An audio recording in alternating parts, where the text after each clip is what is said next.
এসো কিছু শিখি চ্যানেলে তোমাদের প্রত্যেককে স্বাগত। আশা করি প্রত্যেকে খুব ভালো রয়েছো। দেখো, আজকে আমাদের আলোচনার বিষয় হলো চতুর্থ শ্রেণীর। যেহেতু বৃত্তি পরীক্ষা সামনে চলে এসছে, তো সেই কারণে আমি এর আগে বেশ কয়েকটি বৃত্তি পরীক্ষার প্রশ্নপত্র তোমাদের সঙ্গে আলোচনা করেছি। 2019 সালের বাংলা প্রশ্নপত্রটা আমরা বেশ কিছুটা আলোচনা করেছি, তো আজকে আমরা তারপর থেকেই আলোচনা করব। ঠিক আছে, তো সবার প্রথমে বলে রাখি, অবশ্যই কিন্তু তোমরা চ্যানেলটিকে সাবস্ক্রাইব করে ভিডিওটিতে একটি লাইক করে দিও। তো চলো আজকের আলোচনাটা শুরু করা যাক। দেখো, আমরা আগের দিন করেছিলাম হলো তোমাদের, দেখো 2019 সালের ফার্স্ট যে পেজটা রয়েছে, অর্থাৎ আল্লাহ মেঘ দে পানি দে ছায়া দে রে তুই, এই যে প্রশ্নটা, ঠিক আছে, তো এই প্রশ্নটা পর্যন্ত কিন্তু আমরা আলোচনা করেছিলাম। তো আজকে আমরা পরের পেজে যে প্রশ্নগুলো রয়েছে সেখান থেকে আলোচনা করি। তো চলো শুরু করি। দেখো প্রথমে কি রয়েছে, প্রথমটা বলছে যে সত্যি চাওয়া কবিতাটি কার লেখা। এখানে তোরা বলতে কাদের বোঝানো হয়েছে, তারা সত্যি চাইলে কি কি হতে পারে বলে কবি মনে করেন। ঠিক আছে, তো চলো উত্তরটা দেখে নিই।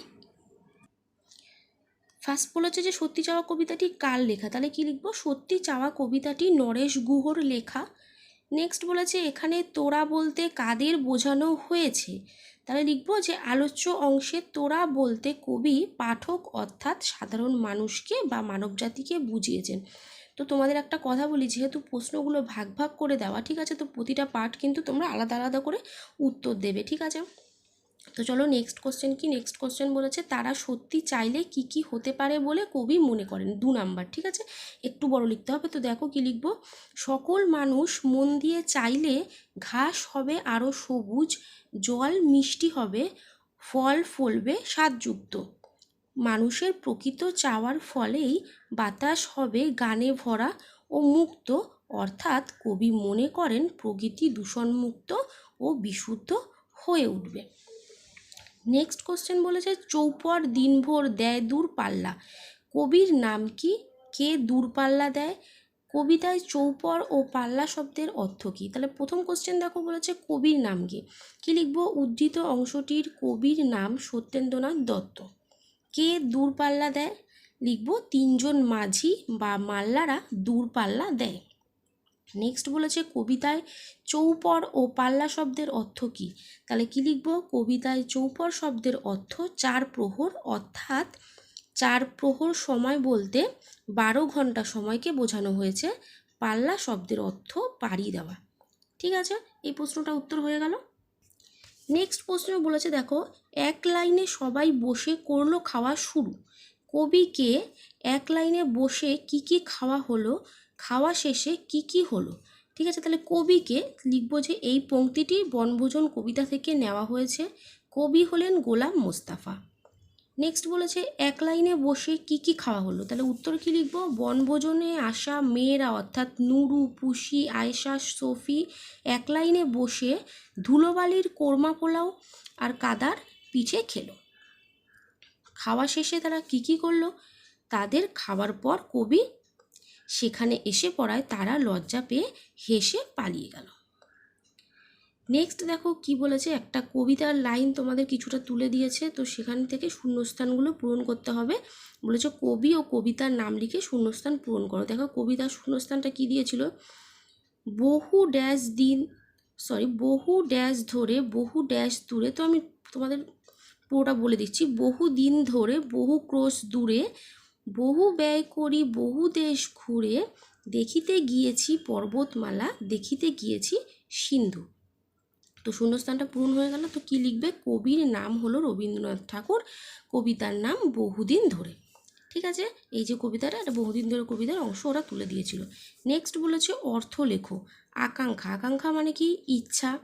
মুলুক মানে হলো দেশ, মৌন মানে নীরব, নিশানা মানে চিহ্ন, জহরত মানে বহুমূল্য পাথর, খোরাক মানে হলো খাদ্যদ্রব্য।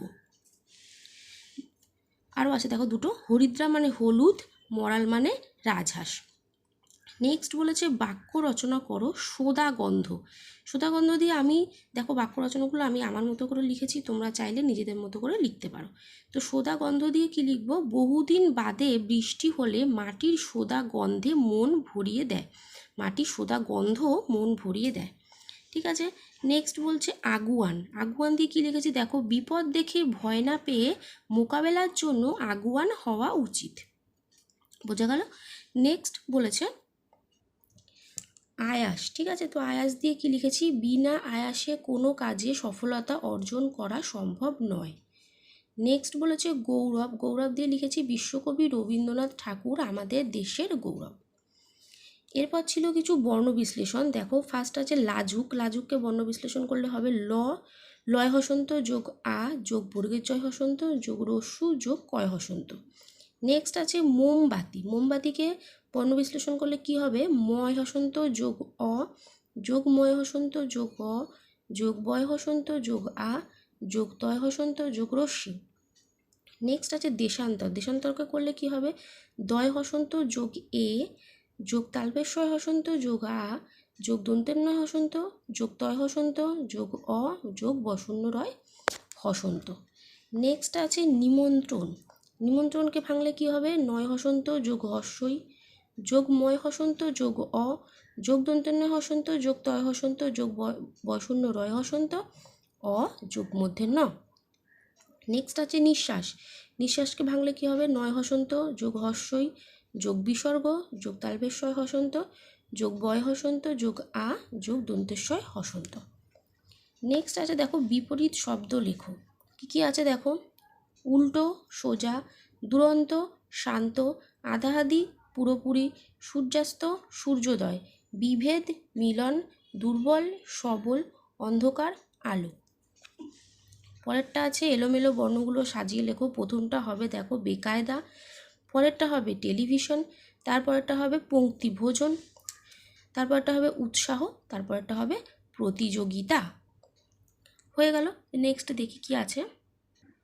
নেক্সট আছে দেখো লিঙ্গ পরিবর্তন করো। বৃদ্ধ বৃদ্ধা, চাকর কি হবে চাকরানি, মরাল কি হবে মরালি, সাহেব মেম, গিন্নি কর্তা, জ্যাঠা জেঠিমা। এবার আছে কিছু এক কথায় প্রকাশ। যে বিদেশে থাকে তাকে কি বলে বিদেশি। বুদ্ধি আছে যার বুদ্ধিমান, ভিক্ষার অভাব দুর্ভিক্ষ, যা দেখা যায় না কি বলতে পারি আমরা অদৃশ্য, ময়ূরের ডাককে কি বলি কেকা, জলে ও স্থলে থাকে যে তাকে বলে উভচর। ঠিক আছে, এরপর কি আছে দেখো। এবার দেখো আমাদের কিন্তু এই 5 দাগ অবধি হয়ে গেল। ঠিক আছে, 6 দাগেই বলছে যে কোনো একটি বিষয় অনুচ্ছেদ রচনা করো। একজন মনীষীর জীবনী, বাঙালির প্রিয় উৎসব আর শীতের উৎসব। ঠিক আছে, তো আমি এই রচনাগুলো নিয়ে তোমাদের নেক্সট একটা রচনার শুধুমাত্র রচনাগুলোর বেশ কিছু রচনা নিয়ে তোমাদের একটা ভিডিও বানিয়ে আমি এর পরে পাবলিশ করব। তো তোমরা সেখান থেকে রচনাগুলো দেখে নেবে। ঠিক আছে, তো আজকের মতো ভিডিওটা এই পর্যন্তই। সবাই সুস্থ থেকো, ভালো থেকো, আর অবশ্যই কিন্তু চ্যানেলটিকে সাবস্ক্রাইব করে দিও।